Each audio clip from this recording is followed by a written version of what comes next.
আগের ভিডিওতে তোমরা তো দেখেইছো যে আমরা গড়বেতার মাঠে গণপতি দর্শন করেছি, কিন্তু এবার মণ্ডপ থেকে বেরিয়েই চোখে পড়লো একদম নতুন কিছু। সেটা তোমাদেরকে ব্লগের শেষেই দেখাবো। তার আগে আমরা মেলার দোকানগুলো এক্সপ্লোর করতে চলে গেলাম। আর এখানে রাধানগরের থেকে অনেক দোকান বেশিও ছিল, আর সাথে সাথে মানুষের ভিড়ও চোখে পড়ার মতো ছিল। বাচ্চাদের জন্য ডান্সিং বেলুন চেয়ার থেকে শুরু করে গাড়িতে চাপা রাইড সবই বসেছে। আর চারিদিকে হরেক মাল, কেউ 10 টাকায় তো কেউ আবার 20 টাকায় জিনিস বিক্রি করছে। আর পুরো মাঠ জুড়ে বৃষ্টির কারণে এত কাদা হয়েছিল যে কি আর বলবো। মা সেখান থেকে কিনে নিল দুটো সুন্দর রঙের নেল পালিশ। তারপরে দেখি দোকান আর প্যান্ডেল বাদ দিয়ে সবচেয়ে বেশি ভিড় হয়েছে একটা জায়গায়, আর এটা হলো একটা ম্যাজিক শো। সবার মতো আমরাও কিছুক্ষণ দাঁড়িয়ে সেই জাদু দেখলাম।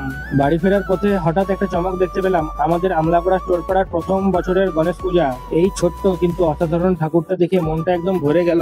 আমার কাছে এই শেষের ঠাকুরটাই সবচেয়ে প্রিয় ছিল। তোমরা বলো তো এই তিনটা ভিডিওর মধ্যে তোমাদের কোনটা সব থেকে ভালো লেগেছে? কমেন্ট করে জানাও আর সাবস্ক্রাইব করে রেখো, কারণ আসছে আরো নতুন নতুন ভিডিও।